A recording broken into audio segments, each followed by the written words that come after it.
Services chiefs की मुद्दत मुलाजमत 3 साल से बढ़ाकर 5 साल कर दी गई। आर्मी, नेवी और एयरफोर्स तरमीमी एक्ट के बिल्स कौमी असम्बली और सेनेट से मंजूर। तीनों बिल वजीर दिफा ख्वाजा आसिफ ने पेश किए। सुप्रीम कोर्ट और इस्लामाबाद हाई कोर्ट में जजेस की तादाद बढ़ाने का बिल भी दोनों ऐवानों से मंजूर। सुप्रीम कोर्ट में जजेस की तादाद 17 से बढ़ाकर 34 कर दी गई। इस्लामाबाद हाई कोर्ट में जजेस की तादाद 9 से बढ़ाकर 12 हो गई। Supreme court practice and procedure act की भी दोनों ऐवानों से मंजूरी। कायम मकाम सदर मुमलिकत यूसुफ रजा गिलानी ने 6 तरमीमी बिलों पर दस्तखत कर दिए। अपोजिशन अरकान का शदीद एहतजाज और शोर शराबा, स्पीकर डाइस का घेराव, बिल की कापियां फाड़ दी।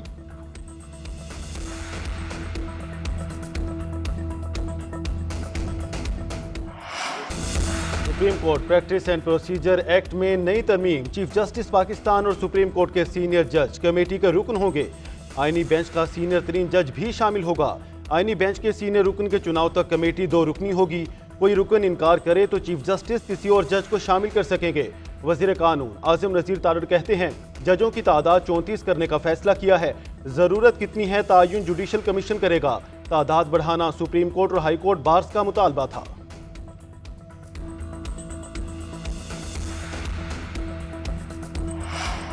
पार्लियामेंट में अहम कानून साजी की मंजूरी के दौरान अरकान का पारा हाई ऐवान अखाड़ा बन गया। हुकूमत और अपोजिशन अरकान गुत्थम गुत्था बात हाथापाई तक पहुंच गई। शाहिद खटक और डॉक्टर मुमताज भट्टी दस्तों गिरेबान, दूसरे अरकान ने बीच बचाव कराया। वज़ीर इत्तलात अताउल्लाह तारड़ और शेख वकास अकरम भी गुत्थम गुत्था हुए। शाहिद खटक ने भी अपना हिस्सा डाला। फैसल अमीन गंडापुर भी हुकूमती अरकान से झगड़ते नजर आए। तारिक फजल चौधरी और शेख वकास अकरम में भी तल्ख कलामी हुई।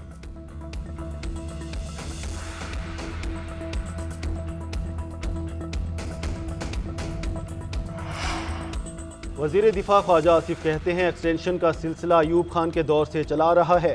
हुकूमत ने इसे फार्मलाइज कर दिया। दीगर इदारों की मुद्दत भी 5 साल है और इसका मकसद हम आहंगी पैदा करना है। आर्मी एक्ट तरमीमी बिल की मंजूरी के बाद सिपा सालार की मुद्दत मुलाजमत में तोसी का बाब खत्म हो गया। वज़ीर इत्तलात अता तारड़ कहते हैं ये कानून साजी किसी एक शख्स के लिए नहीं की गई। तरमीम अचानक नहीं की गई, इस पर मुशावरत जारी थी। पीपल्स पार्टी को मुकम्मल एतमाद में लिया गया है।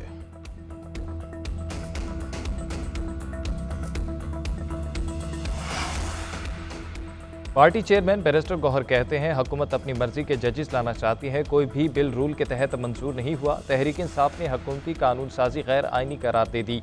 बिल कायमा कमेटी गए ना बहस हुई। भारतीय सुप्रीम कोर्ट में सिर्फ 33 जजेस हैं। अपोजिशन लीडर उमर अयूब बोले यही कवानीन शहबाज शरीफ और पीपल्स पार्टी के खिलाफ इस्तेमाल होंगे। उस वक्त पीपल्स पार्टी और नून लीग के पास भागने का रास्ता नहीं होगा। हुकूमत जो कानून साजी कर रही है यह ठीक नहीं। हमारे खिलाफ खड्डे खोदे जा रहे हैं। तहरीक इंसाफ को तोड़ने की साजिश हो रही है।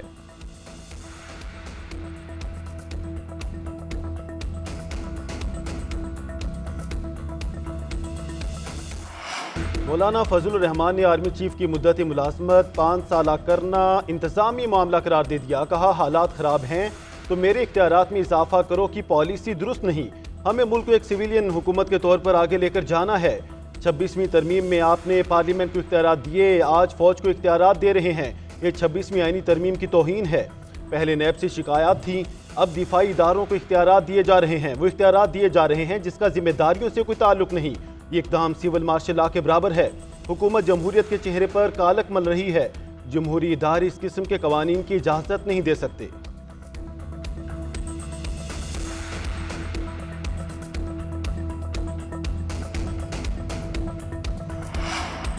चीफ जस्टिस शाहिया अफरीदी के ज़ेर सदारत जुडिशल कमीशन का पहला इजलास आज होगा। जुडिशल कमीशन के सेक्रेटेरिएट के क़याम आइनी बेंचेस के लिए जजेस की नामजदगी पर गौर होगा। आइनी बेंच के एक मेंबर की जुडिशल कमीशन में नामजदगी भी की जाएगी। इजलास में justice Mansoor Ali Shah, justice Munib Akhtar, justice Aminuddin भी शिरकत करेंगे। अटॉर्नी जनरल और वजीर कानून सेनेटर फारूक एशनाई, शेख आफ्ताब अहमद, उमर अयूब और शिबली फराज समेत दीगर मेंबरान भी शरीक होंगे।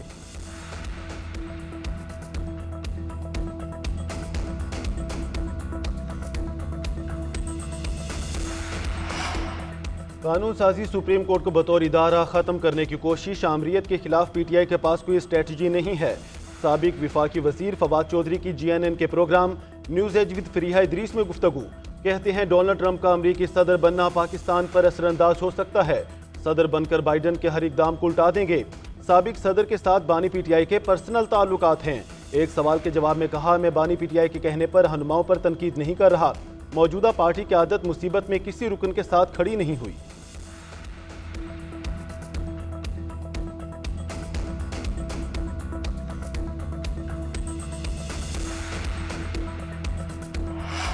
स्टेट बैंक का शरई सूद में 2.5% कमी का ऐलान 17.5% से कम होकर 15% पर आ गई। स्टेट बैंक ने 1.5 माह के लिए नई मॉनेटरी पॉलिसी का ऐलान कर दिया। गवर्नर स्टेट बैंक की ज़ेर सदारत मॉनेटरी पॉलिसी कमेटी का इजलास, मुआशी सूरत हाल का जायजा लिया गया। स्टेट बैंक के मुताबिक रुपया मुस्तहकम, महंगाई कंट्रोल और ज़र मुबादला के ज़खायर बढ़ रहे हैं। अक्टूबर में अफरात ज़र की शरह 4 साल की कम तरीन सतह 7.2% तक नीचे आ गई।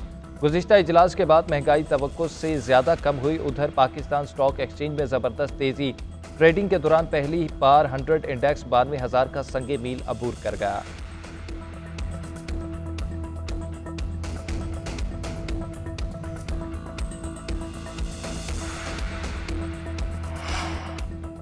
शरह सूद में कमी, खुशाइन, मईशत मुस्तहकम हो रही है। मुल्क में इंतशार फैलाने वालों के नापाक मंसूबे नाकाम हो गए। वज़ीर आज़म शहबाज शरीफ का नून लीग की पार्लिमानी पार्टी इजलास से खिताब, बोले कौमी और बैनुल अक़वामी इदारे मुल्की मईशत के इस्तेहकाम की गवाही दे रहे हैं। कारोबारी सरगर्मियों, बरामदात और रोजगार में इजाफा होगा। पाकिस्तान के हर शोबे में इस्लाहात का एजेंडा नाफिज कर रहे हैं। FBR को टैक्स चोर और मुआवनत करने वालों के खिलाफ घेरा तंग करने की हिदायत। वज़ीर आज़म शहबाज शरीफ ने विफाकी काबीना इजलास से खिताब में कहा, सऊदी अरब और कतर के दौरे इंतहाई मुफीद रहे। कतरी सरमायाकारी ग्रुप जल्द पाकिस्तान का दौरा करेगा। पाकिस्तानी वफ़द भी 1-2 रोज़ में सऊदी अरब रवाना होगा। हुकूमत का विफाकी काबीना में रद्दोबदल करने का फैसला। वज़ीर आज़म कहते हैं, अब वक्त आ गया है काबीना में नए लोगों को शामिल किया जाए। आलमी अमन को उभरते हुए खतरात और चैलेंजेस का सामना है। कश्मीर और फ़लस्तीन की हालत इज़ार पर बहुत कुछ करने की ज़रूरत है। अक़वाम मुत्तहिदा और दीगर तंजीमें अमन कायम करने की कोशिशों में मसरूफ़ हैं। Army chief general Syed Asim Munir का आलमी peace keeping training centre conference से इफ्तिताही खिताब, बोले कश्मीरियों फ़लस्तीनियों की हालात बहुत कुछ करने की तरफ तवज्जो दिलाते हैं। एजाज़ी मेहमान की जानिब से अक़वाम मुत्तहिदा के अमन मिशन में पाकिस्तान के ताउन का एतराफ़। 5 रोज़ा कॉन्फ्रेंस की मेज़बानी पर भी पाकिस्तान की तारीफ। ISPR के मुताबिक आर्मी चीफ ने centre for piece and stability की इमारत का इफ्तिताह किया। अक़वाम मुत्तहिदा के अंडर सेक्रेटरी जनरल बराए अमन ऑपरेशंस और दीगर हुकाम की शिरकत कॉन्फ्रेंस नस्ट के centre for international peace and stability में 8 नवंबर तक जारी रहेगी।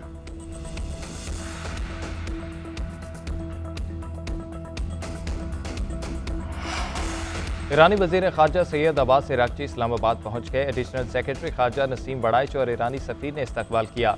ईरानी वज़ीर ख़ारजा वज़ीर आज़म शहबाज शरीफ और वज़ीर ख़ारजा इसहाक़ डार से मुलाकात करेंगे। गज़ा और लेबनान समेत खित्ते की सूरत हाल और बाहमी अमूर पर तबादला ख्याल किया जाएगा।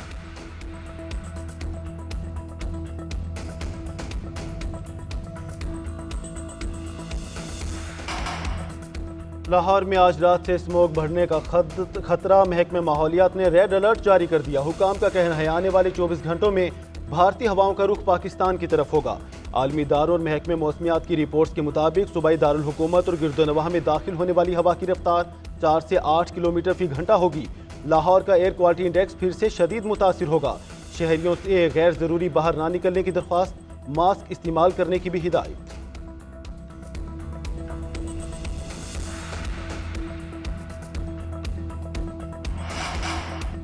जमात इस्लामी का 26वीं तरमीम के खिलाफ सुप्रीम कोर्ट से रजू। हाफिज नईमुर रहमान की जानिब से दायर करदा दरख्वास्त में मौक़िफ़ इख्तियार किया गया कि 26वीं तरमीम बुनियादी हकूक़ के खिलाफ है, बुनियादी आइनी ढांचे और मुतादिद आइनी शिकों के खिलाफ है। करार दिया जाए कि चीफ जस्टिस का तकर्रुर सीनियरिटी के मुताबिक होगा। पार्लिमानी कमेटी की जानिब से चीफ जस्टिस का तकर्रुर कलअदम करार दिया जाए। नए जुडिशल कमीशन की तश्कील भी मुअत्तल करने की इस्तदाद। अमीर जमात इस्लामी कहते हैं PIA की निष्कारी बाद में करें, पहले बर्बादी के जिम्मेदारों को सजा दें। हुकूमत खुद इदारों में करप्शन की जिम्मेदार है।